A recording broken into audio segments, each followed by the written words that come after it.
చాలా రోజులు నెలలైంది రాజగోపాల్ రెడ్డి గారితో మాట్లాడాలని. సరే, మేమిద్దరము అప్పుడు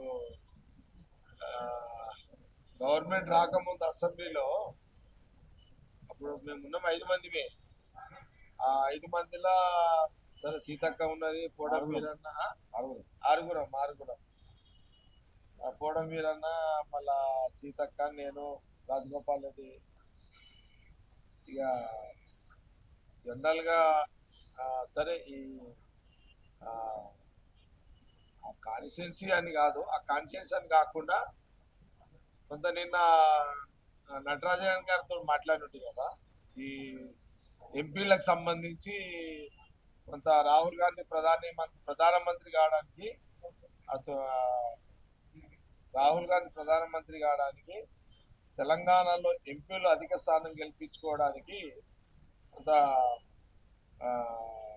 మాలాంటి రాజగోపాల్ రెడ్డి ఇట్లా మేము కొంత టీమ్గా చేస్తే బాగుంటుంది అని నిన్న నటరాజన్ గారితో మాట్లాడి మీడియా ముందు కూడా చెప్పినాం మీకు. సరే, తుంగతుర్తి విషయం కానివ్వండి, లేకపోతే జనరల్గా రాష్ట్ర రాజకీయాలకు సంబంధించి కొంత చర్చ చేసుకుందాము, గాంధీమల్ల కూర్చొని చర్చ చేసుకుందామని అనుకోవడం జరిగింది.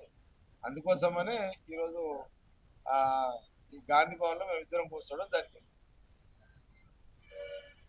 ముఖ్యంగా అది ఇక తుంగతుర్తి అంటావా, అది తుంగతుర్తి అనేది పెద్ద ప్రాధాన్యత అంటే మొదటి నుంచి కూడా ఇన్వాల్వ్మెంట్ కాలేదు, రాజగోపాల్ రెడ్డి గారు ఇందులో ఇన్వాల్వ్మెంట్ కాలేదు.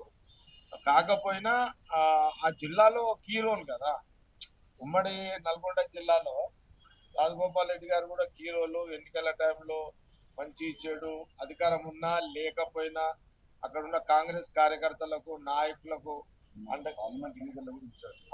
అది కాకుండా మన పార్లమెంట్ ఎన్నికల్లో ఆ భువనగిరి ఎన్నికల్లో కూడా ఇన్ఛార్జ్, మొత్తము ఏఐసిసి హైకమాండ్ ప్రత్యేకంగా రాజగోపాల్ రెడ్డి గారిని అక్కడ పార్లమెంట్ ఇన్ఛార్జ్ పెట్టి ఫీల్డ్ మొత్తము వారు చూడడం జరిగింది.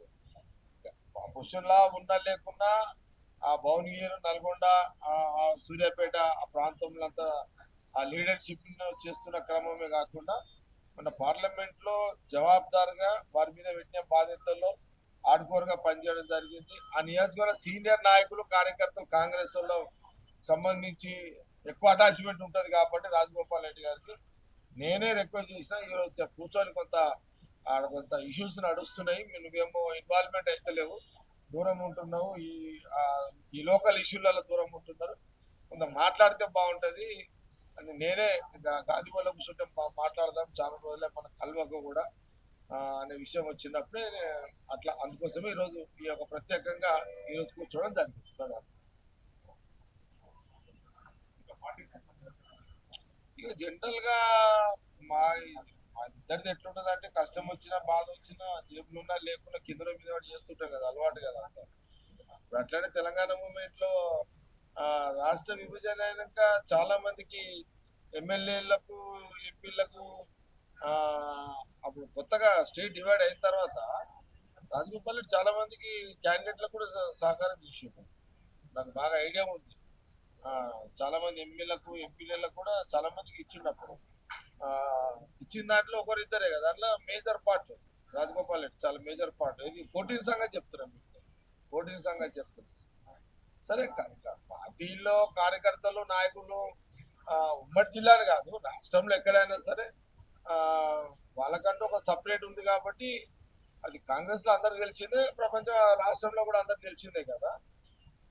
అందుకని కొంత రాష్ట్ర రాజకీయాలకు సంబంధించి కానీ, లేదా తుంగతుర్తి విషయంలో కొంత మీరు ఇన్వాల్వ్ అంటే మీ ఏదైనా ఉంటే సలహాలు కానీ ఆయన ఫోన్లోనే చెప్పిండు. ఇక తుంగతుర్తి విషయంలో ఇక నేనేం చెప్తా, దాంట్లో అది అల్టిమేట్ కాంగ్రెస్ పార్టీ నాయకులు, కార్యకర్తలు, ఆ సీనియర్ నాయకుల కార్యకర్తలకు కొంత మీరు చూసుకోండి. అది ఇక నేను కొంత ఇన్వాల్వ్ అవుతలేను కదా, అది ఏమిటో మీరు చూసుకోండి, అది ఒకటి చెప్పగలుగుతా. ఇక నేను కిందికి వచ్చి అదంతా చెప్పడం బాగుండదు అనే విషయం కొంత దూరంగా ఉంటున్నా, అందుకే అని చెప్పిండు. కానీ అయినా సరే ఒకసారి ఇక మనం గాంధీమాల కూర్చొని మాట్లాడదాము అనే సందర్భంలో నేనే అడగడం జరిగింది.